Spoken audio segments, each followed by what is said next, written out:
I'm going to start the broadcast, so just hold on after my intro.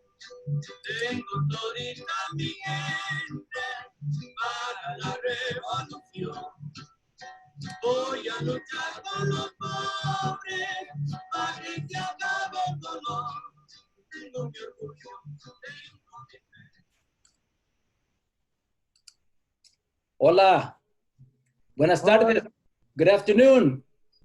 How are you, everybody out there watching this historic session of En Casa con la Plaza on the 50th anniversary of the Chicano Moratorium, the National Chicano Moratorium March, August 29th, 1970.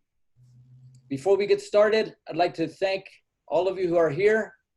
If you are on Facebook, please share, start watch parties. If you're on Zoom, we have our chat. Ask us questions, make comments, let us know where you're coming from. Same in Facebook. Afterwards, we will be, of course, we are recording this and it will be live. It will be on our archived YouTube pages and Facebook pages. Again, thank you so much for being here at this session inside the Chicano Moratorium 50 years later with Rosalio Muñoz, activist and writer and archivist. Let me tell you just a little bit about Rosalio before he comes on. He developed his Chicano identity and politics through the inspiration from the Chicano blowouts, of course, the walkouts in 69 and in 68, and in conversation with other Chicanos. At UCLA, where he was a student, he was appointed by the United Mexican American Students, UMAS, as their rep and chaired the Committee on Chicano and Black Student Recruitment. Then he ran for president. He won over 60% of the vote, became the first Chicano student president at UCLA. And he goes from there.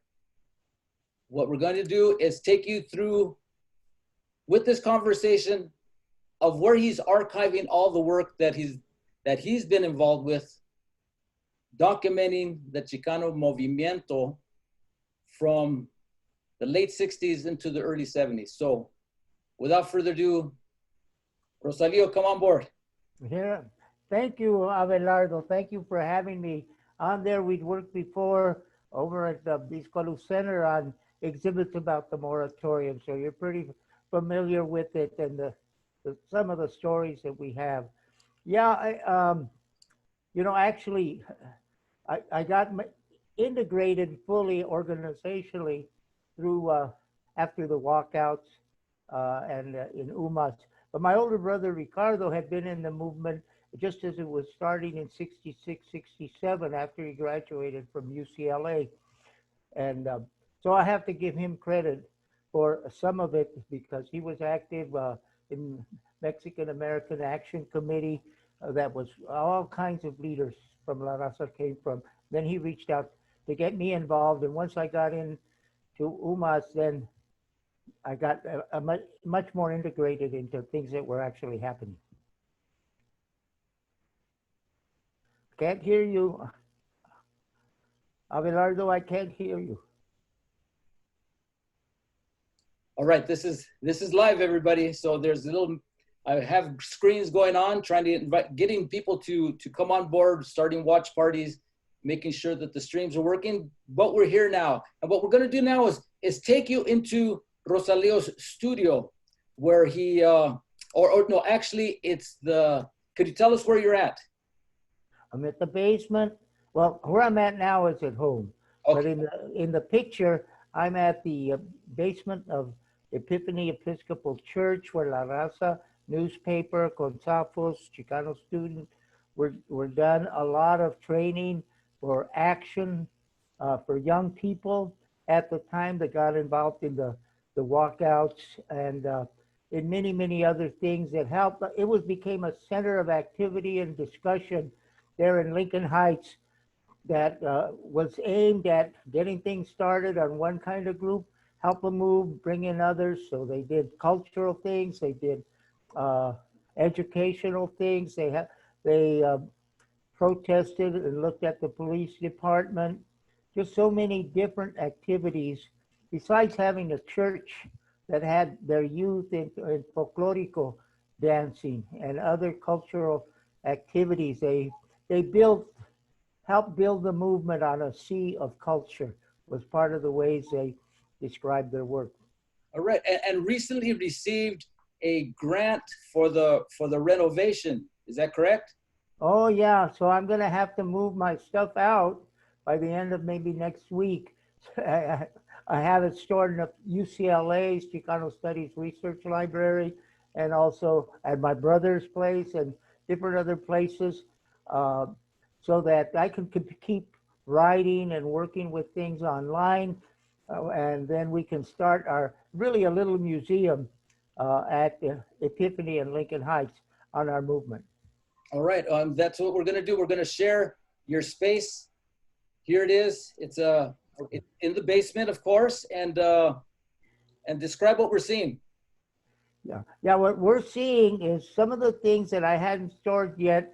That we're going to see some of the things in our program that are pictures of the moratorium on the tables. Are generations like the people in the 20s and 30s, what they were doing back then, how this led to the 40s and 50s, and then how the 40s and 50s led to the Chicano movement and where we're going. We had the whole walls spread out with photos showing the development of the movement and also showing Epiphany's role in the movement during those times to show those kinds of things.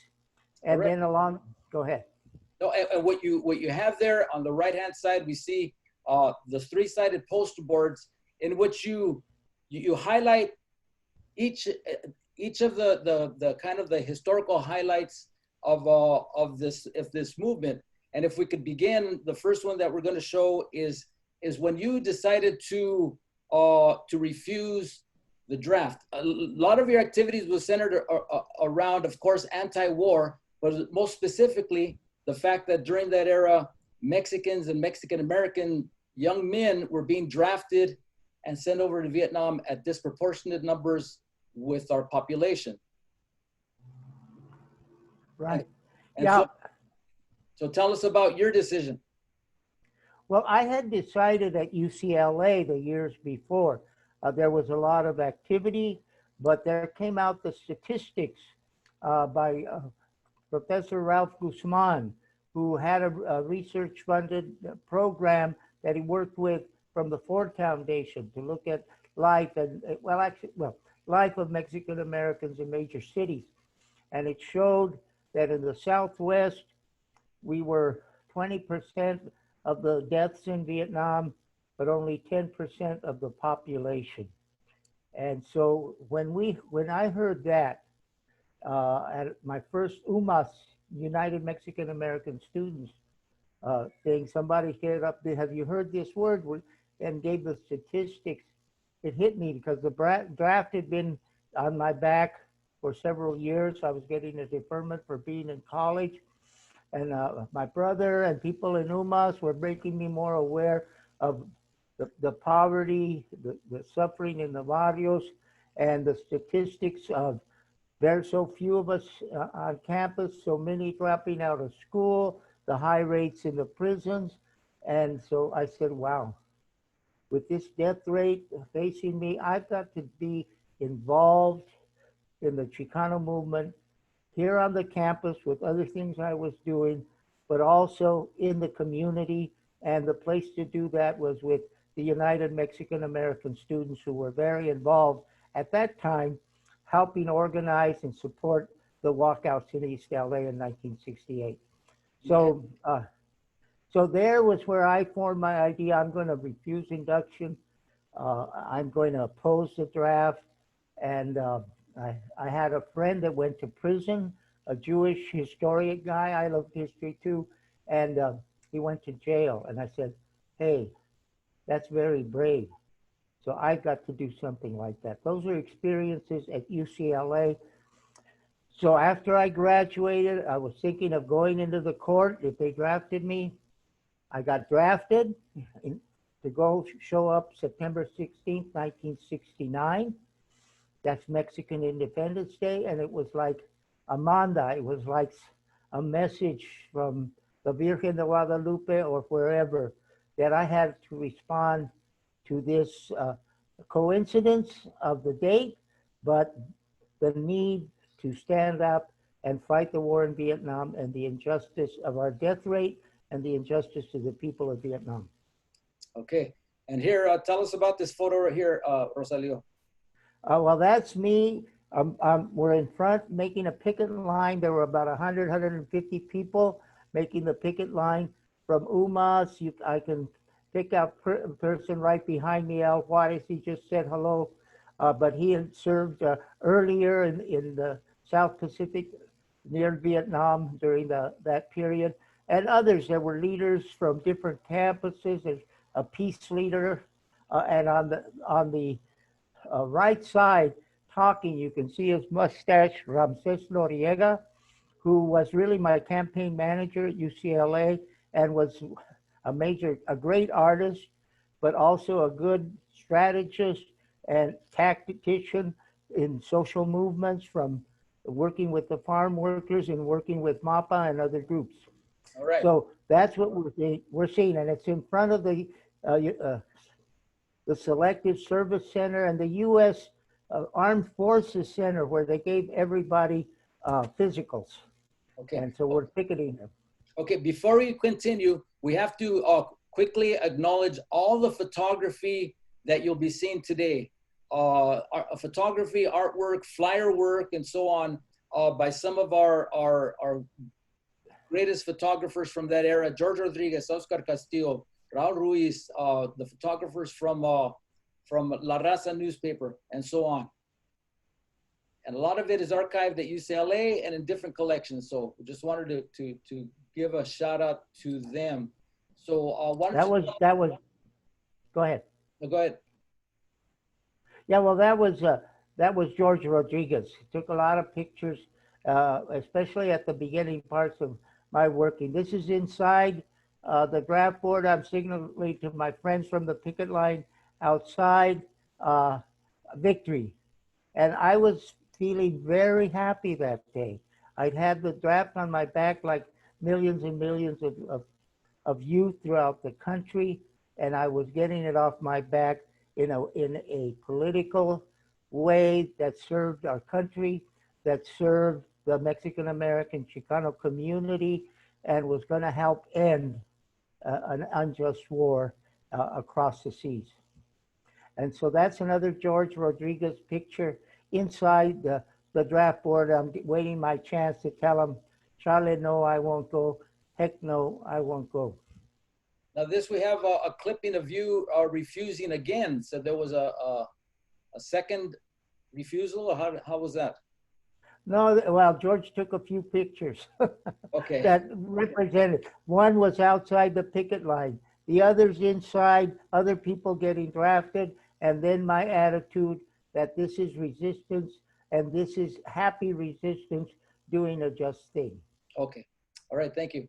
We're going to move on to another photograph here. This one shows kind of what was going on at the time, which was direct action by activists who were anti-war, and they were calling it the moratorium. And explain to us what that means, Rosalio. Moratorium is when you stop what you're doing, take a step back, and think, what does this mean? Is it worthwhile doing this? And that came up during the peace movement. They would have teach-ins. And so they would say, if it's a moratorium, you step back and do that. You step back and think about it and talk about it. But after a few years, it meant, because people stepped back, thought about it, and they came out against. So after a few years, moratorium became the word for a peace demonstration. And in 1969, Johnson didn't run again because the war had broken up his constituency. And so, and Nixon had won.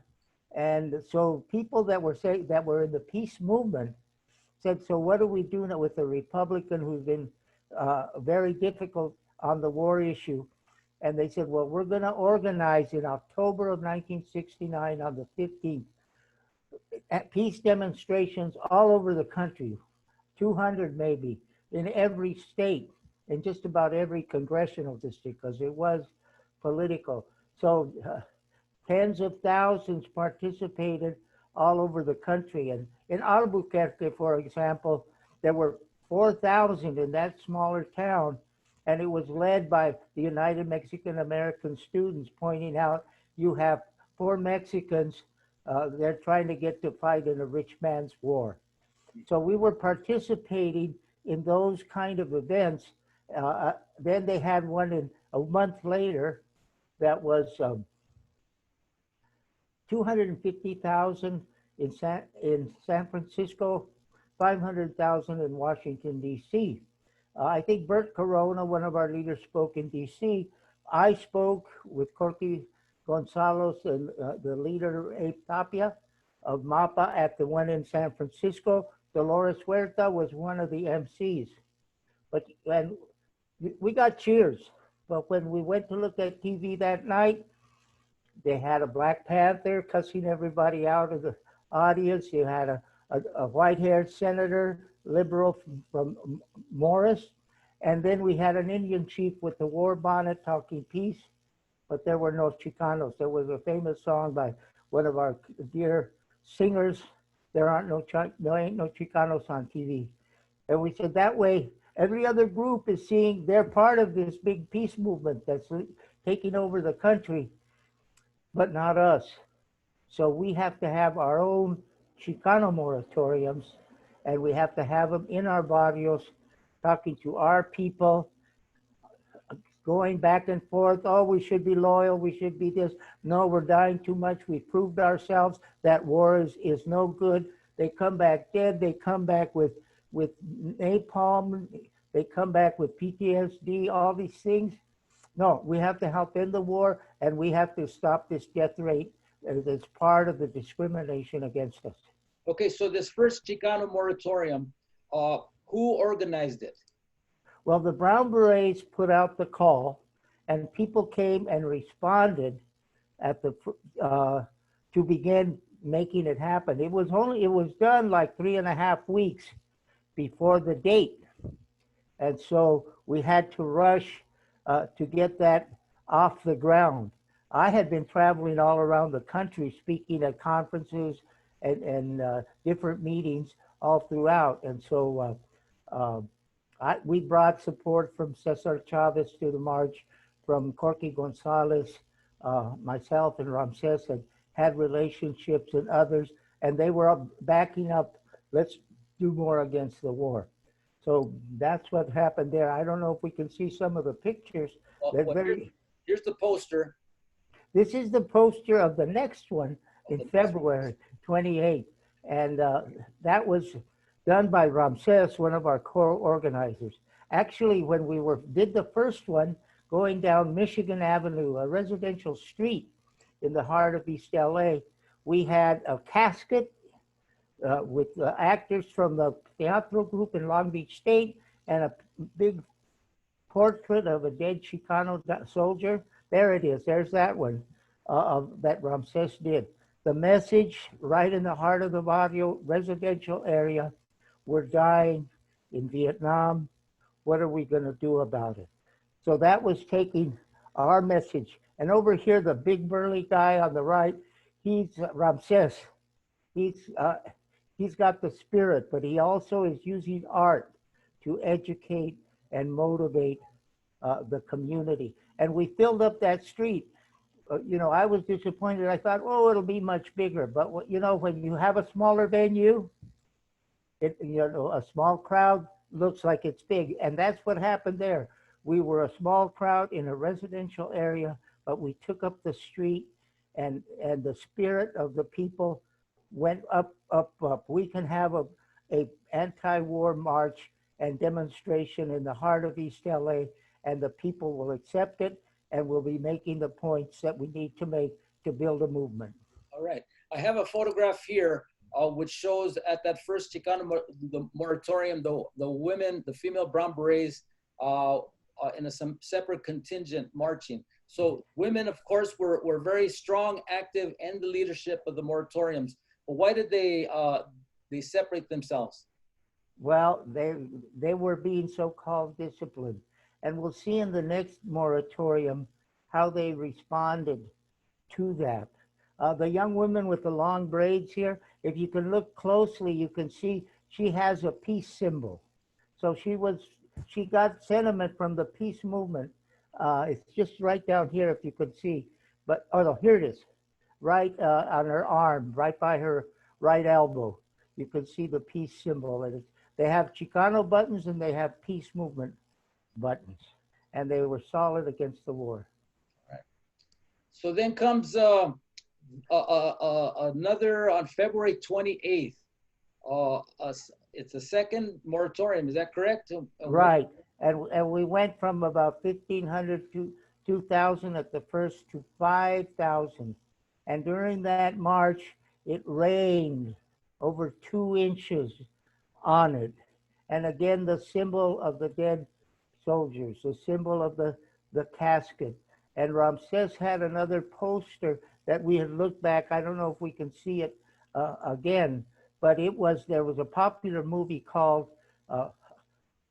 2001, Space Odyssey. And here it had something flying, a big metal thing in outer space, and everybody, what does that mean? What does that mean? So Ramses used that theme of a casket out in outer space. What does it mean? What does it mean? We have to build a peace movement in the barrios, and we got to keep going until we end that war. Right. That shows the artists. These are 2 of the leading brown berets that helped to organize the first one, and they left the brown berets. They called themselves Las Adelitas de Aztlán. Las Adelitas was the name for women that went into the Mexican Revolution back in 1910, 1915, and joined with the men at the front lines. And so they were Las Adelitas. Instead of being dressed up as soldiers, though, they had crosses, they wore black, and they had the names of Chicanos that died in Vietnam. That means they weren't just statistics or something you saw on TV. They were people like you know. Women played a tremendous role all throughout. They didn't have the hang-ups of machismo. And here you have a woman marching in the rain and saying, Yo quiero hijos, no héroes. I want children. I want boys. I don't want heroes. We don't need that war, in other words. And so that was, this is the leaflet of the women. Chicanas, find yourself. Do you have a part in the movement? Are you satisfied? Are your ideas suppressed? Come and create. And they formed, in a way, you call it now a feminist organization. They didn't, they thought that was bra burning then, but Gloria speaks now and says, yes, we didn't know it, but we were feminists back then. And that's in the demonstrations. They made sure we didn't think it was just men involved. Okay, and now we come to the 29th of August, the planning for it. Tell us a little bit about that, please. Yeah, well, we had 2 big successful events. The public broadcasting, PBS, Channel 28, and KCET did a film of it. And they made instead of having the regular news magazine, they showed a film of that march in the rain, very dramatic, speakers, young people, their legs in 2 or 3 feet of, 5 or 6 inches of water on their ankles marching. It was something very heroic itself, the march itself. And we were able after that to show it all over the country. Father Luce of Church of Epiphany got us a grant so we could print up 20 of those and take them to every state. And so with that, we proved that Chicanos could build a peace movement. People were saying, well, that's the anti-war moratorium, that's a white thing. That's not a Chicano thing. We showed them that picture, and this is a Chicano moratorium, estilo Chicano, in Chicano style. And when we showed it, people loved it all over. And a month later, on March 28th at a huge convention of Chicano called the Youth Liberation Conference in Denver, led by Corky Gonzalez, really the great national leader we had in the movimiento, unanimously approved. We're going to have a national Chicano moratorium August 29th, 1970 in East LA. It was Ramses Noriega that came up with the idea of August 29th because people said September 16, Mexican independence. He says, no, that's a Mexican holiday. We have to make our own Chicano dates, our own Chicano history. So it became August 29th. And that's how, it was not just the people from East LA that had helped start this thing. It was the whole youth movement in 10, 15 states represented there by 2,000 by acclamation. So that means we were a real national organization. And this is our leaflet for that day. If you go place to the second paragraph, it shows another development. We were not just talking about ourselves. We were talking about, we want the monies for this war that is no use to anyone to go to fight smog. We didn't have the word pollution, the unemployment problem, improving the schools and other things. In other words, we got to the level, we're not just here concerned for ourselves, we're concerned for improving the country and our social condition and at the injustices we face, but we want to have a movement that is beneficial to the country. And so that was our call on August 29th.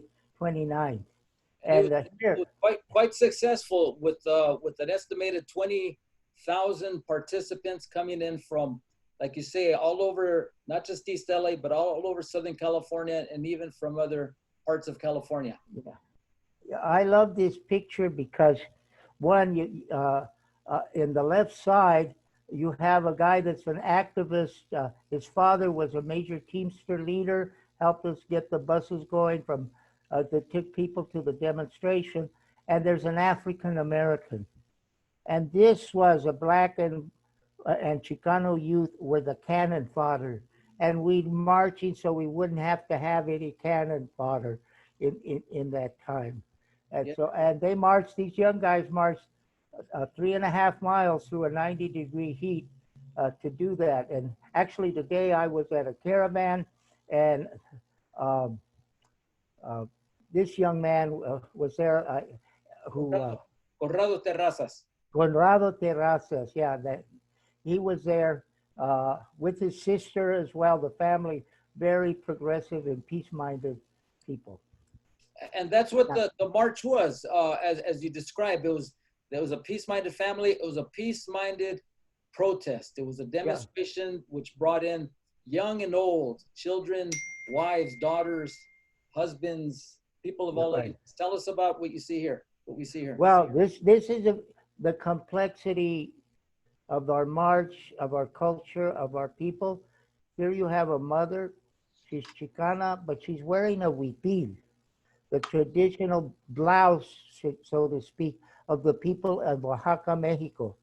So she's there, 2 generations, 3 cultures, US culture, Chicano culture, and also indigenous culture, proudly. These are, let's go to this one, it's very significant. The next one, these are really undocumented workers, and they're mourning the death of people killed by the LAPD a month before. Reuben Salazar, our famous journalist that was killed this March, right after the march, wrote that up and put it into TV. He was a TV director and also a columnist for the LA Times, Spanish TV. And this represents the immigrant rights movements of the undocumented. They're taking part in our movement. They're part of our movement. Then they see our movement as part of their concern and support. Right. Historic development. A question here from Frank Medina, that the LA Times, as I just said, reported 20,000 people attended the moratorium. Frank says there's much more. What do you say, Rosalio? Well, I think we had all kinds of people marching. And so a lot of people that marched didn't go in. Uh, People say it's more like 25,000. Some estimates 20 to 30,000. It was a very hot day. And so uh, people got in, and the demonstration itself, the march itself, was a tremendous experience for people. So I would give it in the upward numbers myself, but it was plenty big. We hadn't seen anything like that. It was the biggest political meeting of Mexican Americans, I think, maybe until the 1990s or even beyond. Right. Well, uh, Cesar Chavez's funeral was bigger. So that's otherwise it was our biggest political meeting. This is the GI Forum, our World War II founded uh, uh, GIs and veterans movement, and statewide it came out against the war. Many of our unions came out against the war. With them in the white shirt is Hank Lozano, who was the head of UAW, who contributed strong money to our demonstration, so we could bring in people from out. So we had our veterans, we had the undocumented, we had the women, we had older people. My parents were there; they were in their 50s with my sisters, my nephew who was a toddler, and one of my closest cousins. A lot of people had three generations like we did there in that march.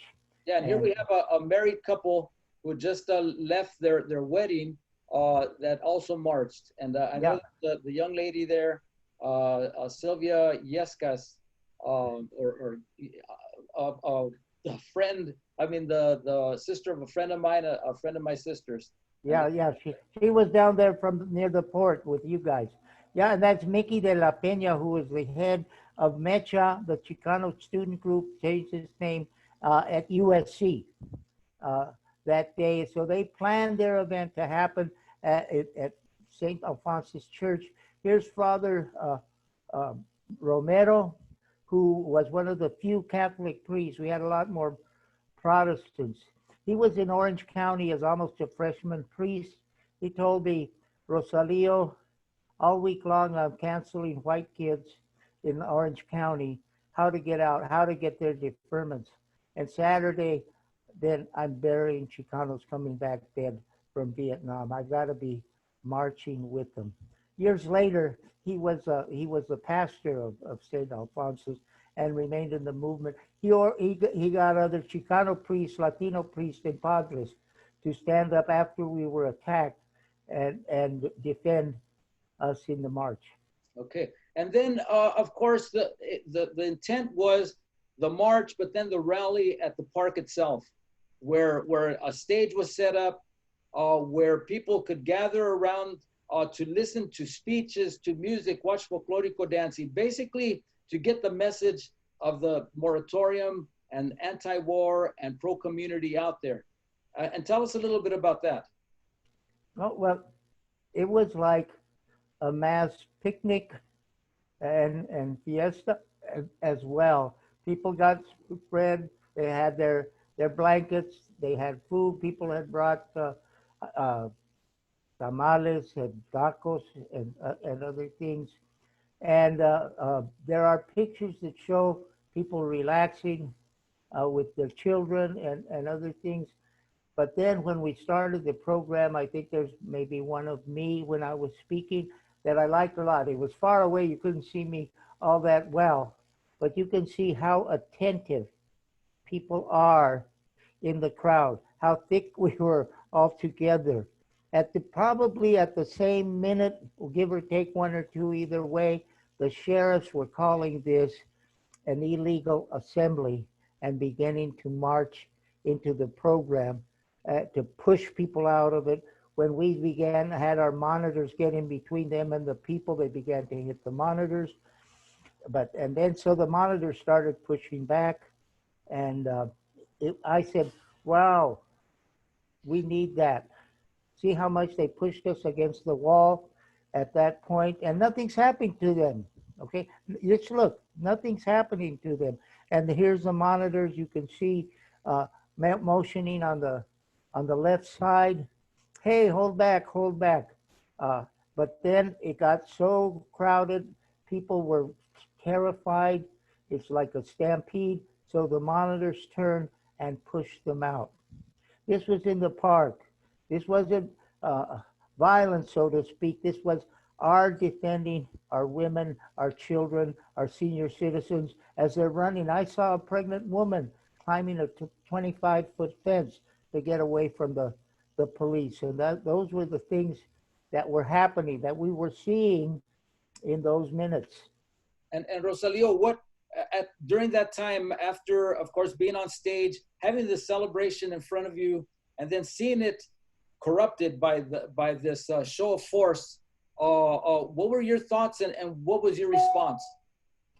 Well, we were wondering, well, one of the things I was doing, greeting people, was telling them we want to get together tomorrow, Sunday. Those, if you don't have to leave right away in the morning, we'll start. We'll try to come by the park, etc.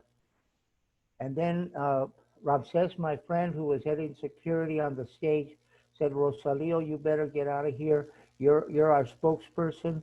They can do anything they want with you. So I got into the crowd, found somebody that took me out. But the minute I got home, turned on the TV, the media was saying the Mexicans have started a riot in East LA. I said, that isn't what happened.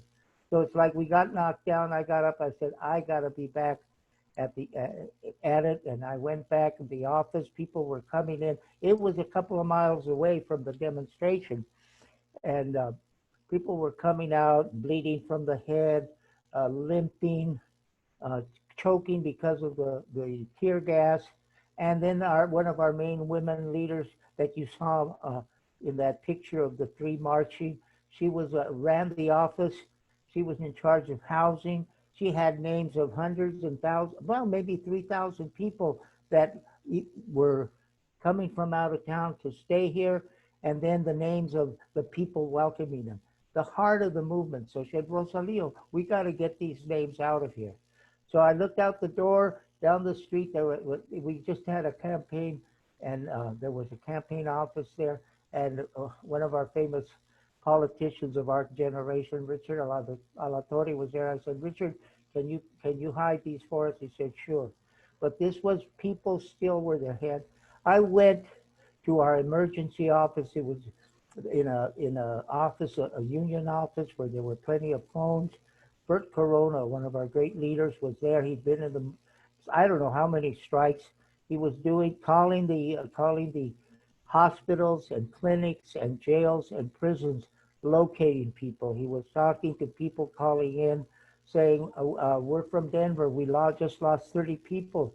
Have you heard anything? And so we had this emergency thing backing up our people. So we were organized in that. And I learned, wow, people really respond. We had built this on a people's basis. Bert was helping us, raising money, bringing organizations, but he knew what to do. He knew you had to be there to start bailing people out, finding people, to find their families, people that were injured. And that's the kind of event that it was. One of the things, go ahead. Well, one of the tragedies, of course, what were the injuries, the fact that it was broken up unlawfully, but also the passing, the death of one of our heroes. Could you tell us about who this is? This is Reuben Salazar, who became our major journalist. Actually, I've read things he wrote in college that were very against the McCarthy era, against segregation. So many articles about doubting war and talking about peace. And he called himself a Chicano. He and his friends, Chicano back then was the word for an immigrant facing hard times in the society. And so they did that to honor their parents. So he was already in the Chicano movement when he was in college in the early 1950s. But he had begun writing, he was in Mexico City and all over the Caribbean and Central America. Before that, he was reporting in Vietnam. He knew what was going on in the world. He knew, well, quite a bit, and he knew our community. He was marching there. If you look closely, you could see the Chicano Moratorium button.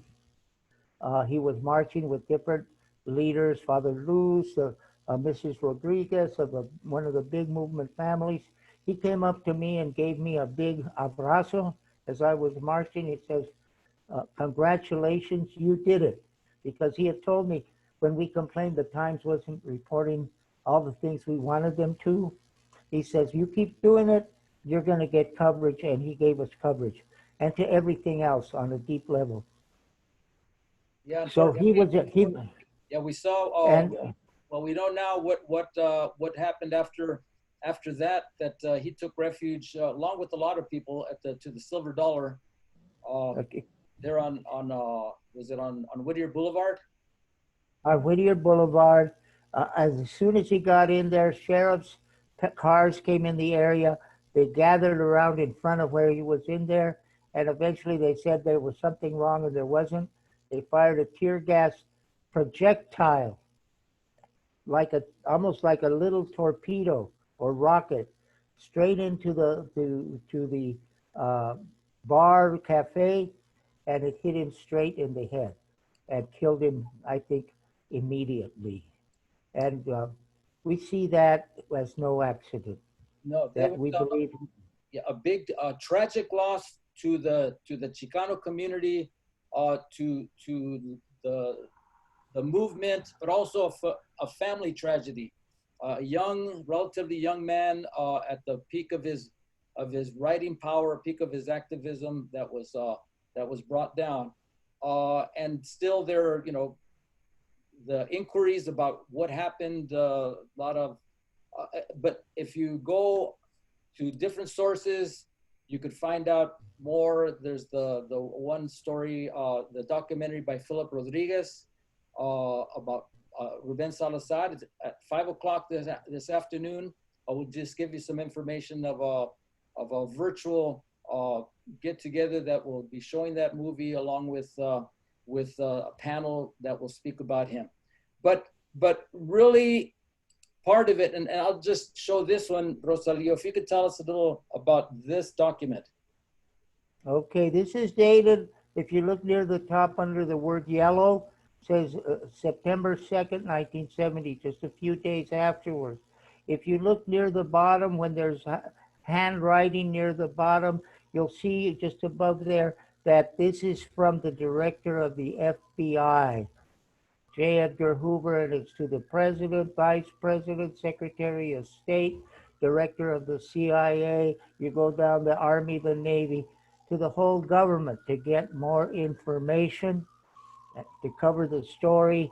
We were under the eyes and also infiltration by many different parts of the government. It was not just the Los Angeles sheriffs actually Reuben had told Bert Corona, and it's in the book, the life story of Bert Corona, that Reuben had come and said that in the week before, the FBI were all over looking at what's happening, the preparations for the moratorium. The night before, he came and told Bert and others that there's infiltration, the moratorium, the Brown Berets. There's likely to be, more than likely to be, provocations that give an excuse to break up the demonstration. He said, my sources in DC tell me they're very upset. This will be the largest minority demonstration so far, and we need the minorities to fight in this war because we were the cannon fodder.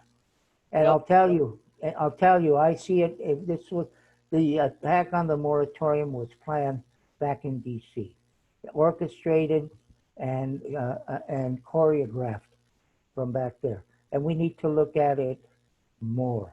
But and that's why I think, well, we have to change the direction of our government. We have to stop this racist policies of law enforcement the policies of deportation and other things that drive down our wages and our standard of living and put us different from others and make people look different at us.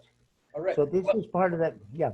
Well, it didn't stop there. It didn't stop your and the community's participation. The march itself ended in tragedy, ended in dispersal, but it did not end the activism. So could you tell us what this is about?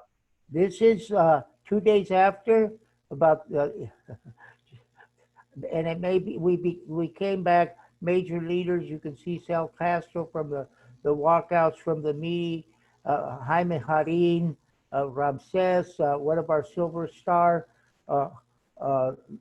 winners, Ray Andrade, two of our best women organizers. You can see Irene Tovar next to me. She had helped organize a Chicano Moratorium and committee in the San Fernando Valley. You can't barely see her, but Alicia Escalante, the leader of our welfare rights organization of poor women fighting for justice. They were the ones saying, queremos hijos, no héroes. We want youth. We want our boys. We don't want death. There's one Chicano news guy, Pete Moraga, who later on replaced Salazar as heading up the main TV station in Spanish in there. So it's a major set of leaders. You can't see them all. Bert Corona was there, Ramses Noriega, so many others. Ed Bonilla, one of the poverty program big leaders, the head of MAPA. We were protesting the attack. What was the message? What was the message here? We want a full investigation of why the attack on the moratorium, why the killing of Reuben Salazar, and why were we in a state of siege with police all over, patrolling up and down like the military force occupying East LA. We had offices of lawyers and others taking records of what happened to them if they got hit, what the police were doing when they confronted this family or that family. They were going to offices. The police would be going around and around to intimidate people. And then they arrested some people at the end of the day. So it was a state of siege. And but it didn't stop you. And here we have something that took place, just a couple weeks later? Right. This was on September 12th. It was a weekend before Mexican Independence Day. And this is in Oxnard, California, a town maybe of 30,000 at that time. Looks like there's more 1,000 people. And I'm there speaking. You can see that I'm all spirited. And that showed that after the moratorium, people were still ready to demonstrate. A couple of days later in East LA, the next image will help quite a bit. We had the Mexican Independence Day. The police and the sheriff had convinced the committee that organized it to cancel it. They said the community was couldn't handle it, but we went ahead. We said, well, we'll march on the sidewalk instead of the street. And so then they had to take that back. And so we marched, and we had some of the main people of the moratorium committee carrying the banner. We started with about 200. Later on, there were 5,000 to 10,000 people. And we had top leaders like the Father Luz, Richard Martinez, that was head of the college groups.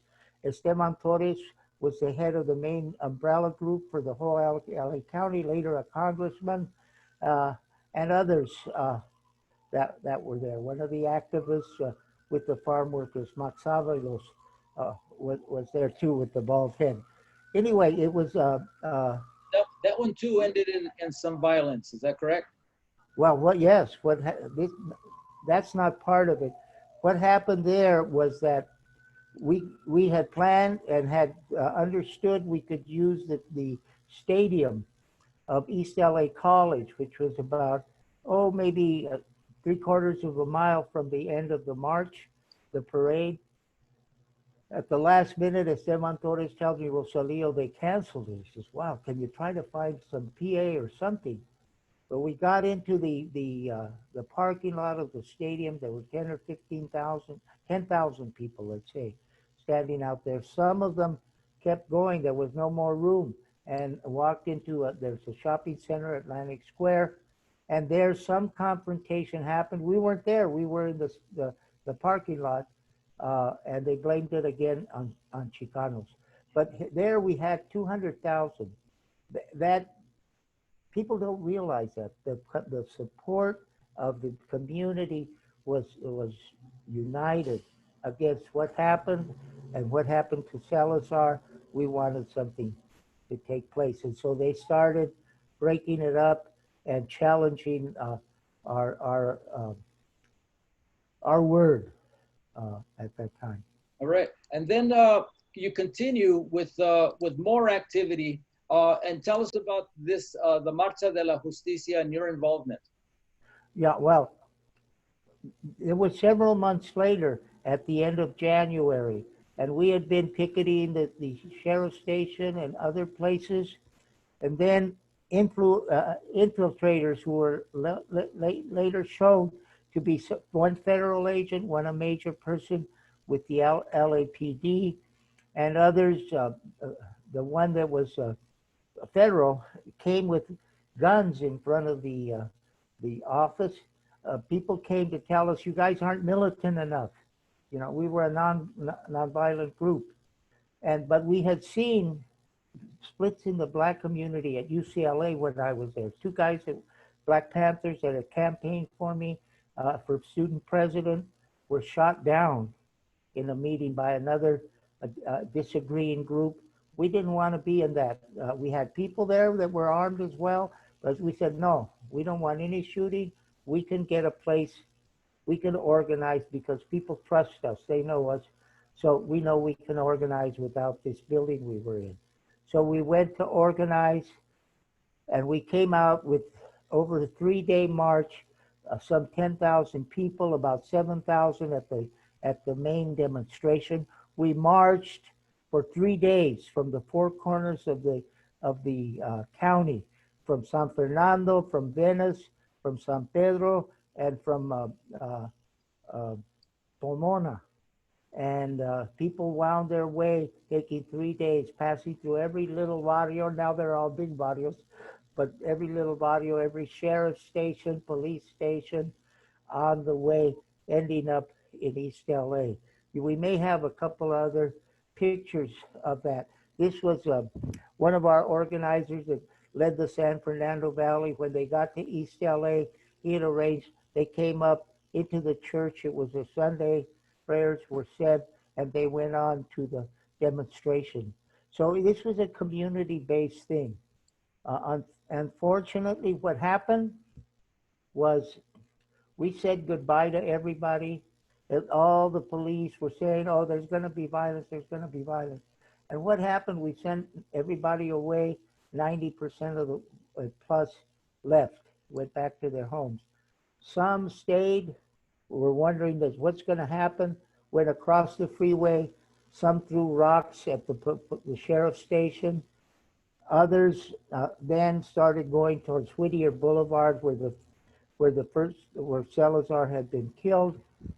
And somehow, even though there were armed sheriffs telling them to go back, the sheriffs again shot guns. They were having rocks thrown at them. To me, it was a crazy thing. But as I have looked at it, I think that this was also set up by the federal government. Who would? It was crazy. I know people were angry. Some people might have been angry enough to be convinced for others. But the LA Times then said the moratorium, there needs to be a moratorium on the moratorium committee. And and because we couldn't control the violence or the emotions set forth.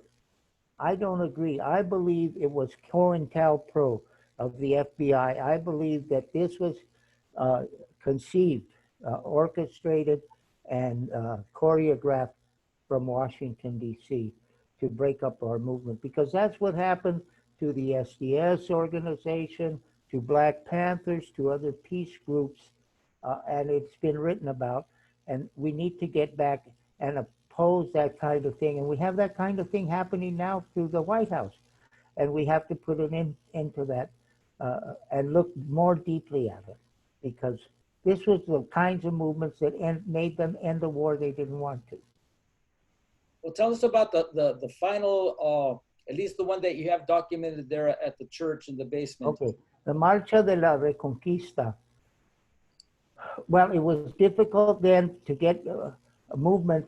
Many groups, federal groups, were told if they had their uh, their people that went to their services, whether it was for jobs or this kind of training or other things, if any of their people came to any more demonstrations, they would lose their federal funding.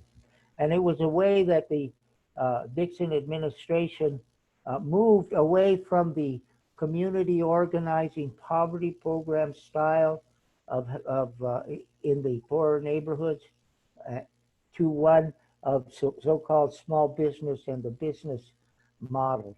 And so that it was try to make a lot of money, not make social justice. But we decided, well, we got to keep active. There was and one of part of our things, we wanted more independence politically. There was a drive for starting a Chicano political party, La Raza Unida Party. It took so many signatures in the state to qualify for the ballot.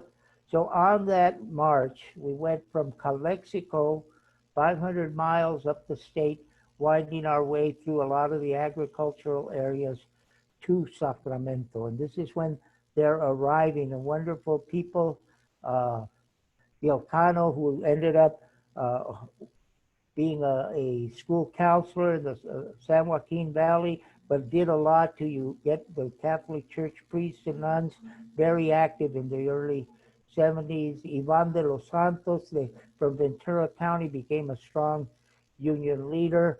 In the back, you can see a young man holding the cross, the crucifix. He became a gang and drug counselor in El Paso. But we said, we're going to march with 5 points. It was like things that we pushed in the moratorium the whole time, but they became like a program to help establish a political party. So we talked about peace, ending police brutality, getting jobs and welfare, higher education, and also immigration, because that now deportations were starting to grow and the movement to stop that. So that was our platform, and those were principles. And people now say, well, it was. We spoke about those kind of things on why so many were dying in Vietnam and what we needed to change. And so that's now people make a very point. Yes, it was against the Vietnam War, but it was because also we needed to work on the main problems we have in our here. So it was not just a march for peace, which we were for, but also for social change. The front line was not in Vietnam, but here in the struggle, in the barrios, in the struggle for social change. So that ended up, there were disagreements, and there was a lot of infiltration, a lot of groups trying to be, oh, we're number one, we're the vanguard. That wasn't the situation. We worked out that our generation, some got this direction or that direction, but in the last 50 years, decade by decade, year by year, we had our own moratoriums on urban renewal, on rent control, on opposing budget cuts, on fighting for affirmative action. We have a vote, we can actually win that one this year on the ballot. And there have been commemorations of the moratorium and the other struggles like the walkouts. And so we need to do more. We need to honor and learn from our history.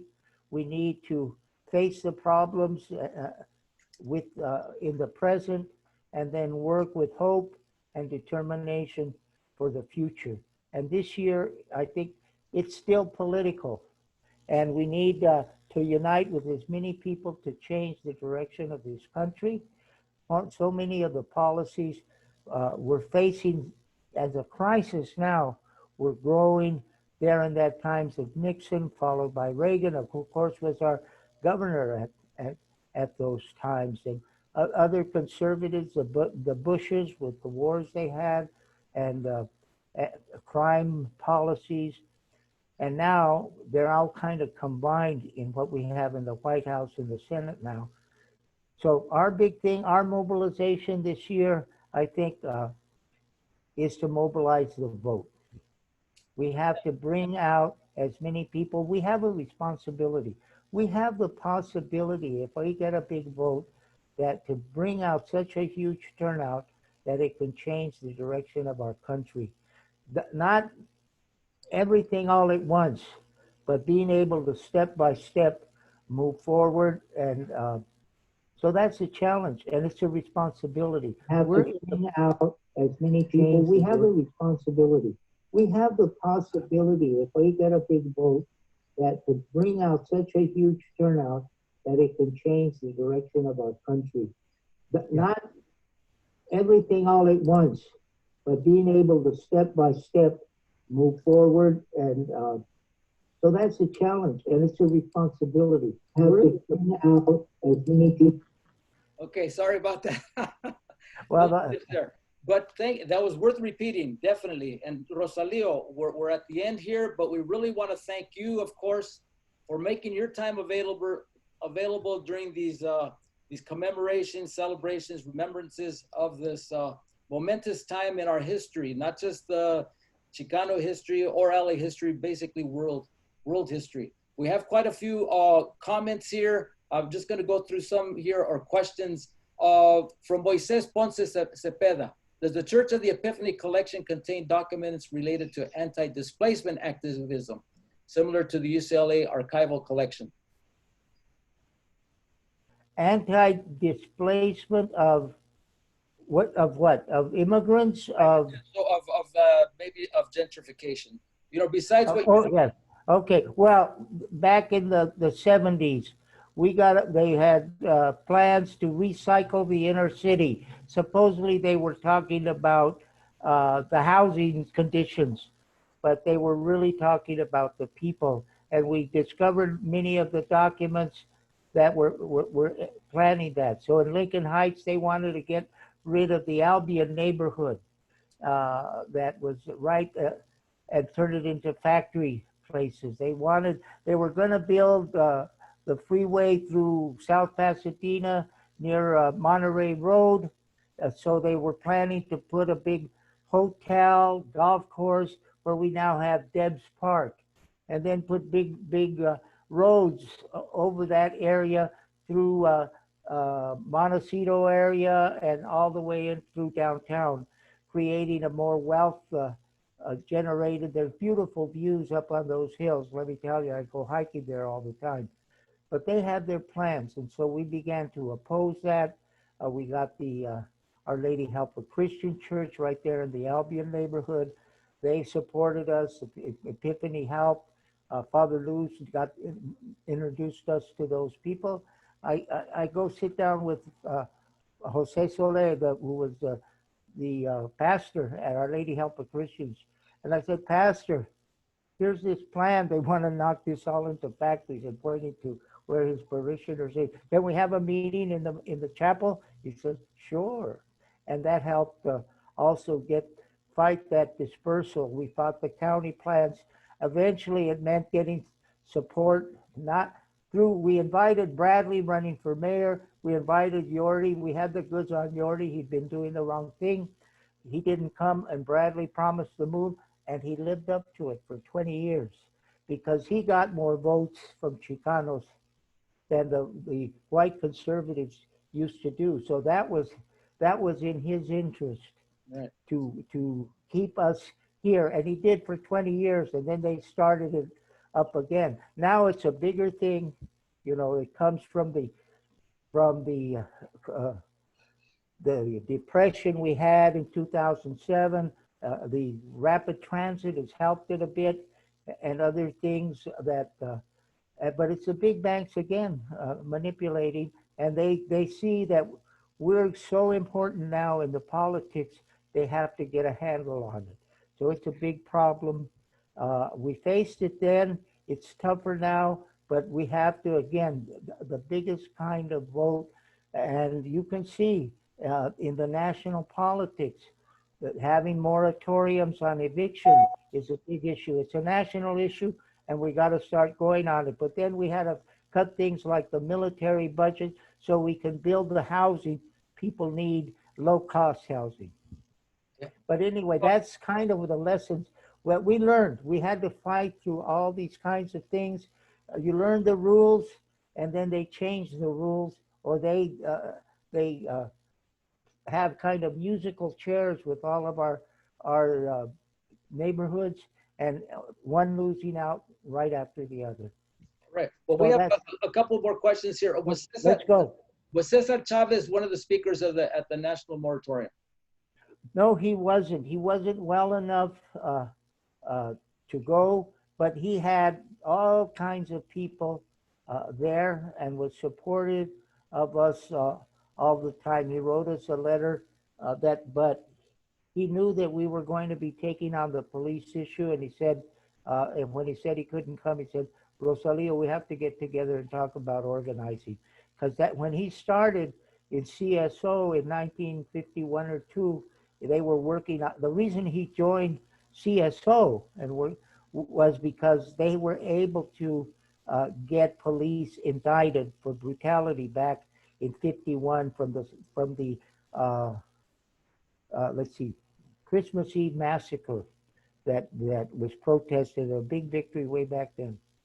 All right. Well, just a few comments here, some shout outs from Alberto Juarez. Hola, que viva Rosalio. From Francisco Vasquez from Windsor, California. Saludos para Rosalio de parte de Pancho Vasquez, formerly from the Claremont Colleges in the 1950s. Oh, okay. Yeah, that was where I was working when I refused induction. Because I was recruiting students, and I realized, hey, if I go to jail, the contact with these colleges, with these young people won't work. So I said, I better leave. All right. So I went to work full time against the war. Well, Davidia Vega Barba asks, how can we bring attention to the injustices in our Chicano Latino communities as the BLM movement has done? Well, we have to, if you notice what they've done over time, and they've been going many, many years, they built their base in many, many cities. They're loose enough to where there are different kinds of organization, different types of leaders in each, but they're united. So when something happens in one city, other cities are going. That's solidarity. That's what we have to be doing in this election. We can be doing that. Here in California, we've got several key issues to get a big vote, but we're not going to be in trouble in terms of the Senate or the presidency. So we can call into other states, meet people from other states, help get out the vote. Arizona's next door. There's a chance to beat Trump and also the right-wing Republican senator if we call in there. So we have to be building nationally and locally at the same time. And then on the pollution issue, we got to be going worldwide as well. All so right. It's okay. Okay, got the one. Yeah, you go. I know we could go on forever, but we're limited on time here. Just some quick shout outs. Cindy Aragon, thank you, Rosalio, my Chicano Movimiento hero, for all your contributions to the Chicano movement. From Pastor Herrera Jr., excellent program, great memories of our struggles, but the fight of justice continues and will continue. And from Raymond Mojica, thank you for the information. Que viva la raza, I'll never forget. Live on, Reuben. So thank you, Rosalio, for your time, for your impact within the community, your leadership, of course. and for your continued work. How can people help you with the work that you're doing now as far as archiving El Movimiento? Well, we have to wait till they rebuild the basement and then get back to the universities, because we were working with all these libraries and museums, and now they're closed down. So the best thing right now is make some history so we can record it in these elections, and get involved in our own communities, and get our families involved in the politics of it too. Fantastic. And one thing from Ramses Noriega, we also have to build our moral and ethical side of people. He was talking to me. You got to tell him that we got to do what's right and good in all the things we do. And it reminds me of Benito Juarez's saying, and the personal side of it. He said, amongst countries as amongst individuals, respect for the rights of others is peace. And so I think there's also that we've got to be nonviolent. We've got to be building relationships that are positive. And if we're involved in politics, we got to stay away from corruption. It's there. We have to know that it's there. But when it happens, one lesson that I've been taught, blame the corruptee. Not blame the corruptee, excuse me, blame the corruptor, because that's the source of the problem. Thank you so much for that. A question here, maybe you could answer. What's the best way to get in contact with you, Rosalio? 323-229-1994 and Chalio, CHALIO.MUNOZ @yahoo.com. Okay, here goes. I'm writing this down. 323-299-1194. 229-1194. No, 1994. Okay, and then your Chalio Muñoz @yahoo.com. All right, so it's out there, everybody. All right, well, Okay. with that, let me just quickly thank all of you, our viewers who tuned in today. I know it's a wonderful afternoon outside, a lot of activity, but thank you for being here in Casa con la Plaza. Just going to quickly tell you what's up for next week. As you know, we have our regular programming that's coming up for the week. We continue celebrating the moratorium, but for next week, we have on Monday, every Monday, it's La Plaza, en Casa con la Plaza Cocina, which are cooking demonstrations, pláticas with some of the best chefs and authors and restaurant owners that focus on Mexican food. Carrot tacos with tomatillo sauce, Leslie Teles. On Wednesday, Chicano Moratorium Aftermath. These are 4 community forces, people that participated in the moratorium that after their experience there were galvanized to take action within their communities, either in art, music, community activism, health activism. So we have Willie Aron, Chuy Velo, Mita Cuaron, and Maria Elena Yepes will be here with our associate curator, Esperanza Sanchez from La Plaza, who will be doing the moderating for this great discussion. On Thursday, September 3rd, the Hola Mexico Film Festival, just like everybody else, including La Plaza, is going all virtual. You'll learn about what they're doing, a sneak preview of some of the films that they'll be showing over about a week and a half's time. But Samuel Doek, the founder and director, will be with us. And finally, on Friday, Dan Guerrero Happy Hour, our bi-weekly conversation that he has with some of the best artists, performing artists out there. And this Friday, Susana Guzman, who's been involved with opera. You'll have heard her on the opera stages, also at the downtown cathedral, singing as La Virgen de Guadalupe. But it's going to be a very entertaining show, as Dan always keeps us going. So one final thing here that I have to show is Rosalio. You know, we really appreciate all you've done, and we really want to just give our appreciation. So thank you so much. I'm going to just show show this picture. It's a little, show a little before and after, but the thing which I love about it is that you're still out there doing what needs to be done on behalf of our community. Yeah, there's about 100-pound difference there. But no, I appreciate the plaza that is really generating downtown LA, which is the center of things since the Placita Church was put there, what, 1824 or whatever. And it's also the homeland of the Tongva people, our First Nation here. And you're serving us with making that a center point of culture and justice. Thank you. And if you haven't had enough, as I haven't, I've been just all this wealth of knowledge, webinars and podcasts. But right after this at 5 o'clock, in a little bit over a half hour, we have the Chicano Rebellion, Reconsidered 50 years later. It starts at 5 o'clock. It's commemorating the 50th anniversary of the moratorium.